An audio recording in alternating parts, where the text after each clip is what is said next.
ভোটের আগে রাজনীতিতে তারকা সমাগম নতুন কিছু নয়। লোকসভা হোক কিংবা বিধানসভা, নির্বাচনের আগে ঝাঁকে ঝাঁকে তারকা যোগ দেন রাজনীতিতে।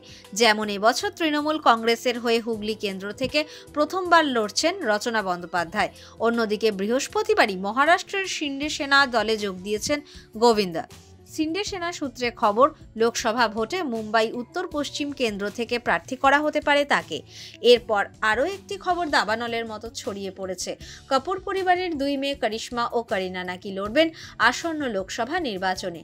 লোলো আর বেবো, কাপুর পরিবারের এই দুই বোনের ভালোবাসার কথা শোনা যায় বলিউডের আনাচে কানাচে।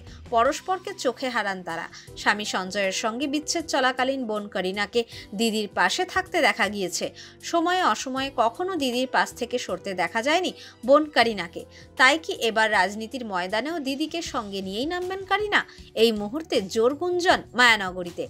কানাঘুষো মহারাষ্ট্রের মুখ্যমন্ত্রী একনাথ শিন্ডের হাত ধরে শিবসেনায় যোগ দিতে চলেছেন করিনা এবং করিশ্মা। কিন্তু কাপুর সিস্টার্স শিবসেনার হয়ে লোকসভায় লড়বেন কিনা সেটা অজানা।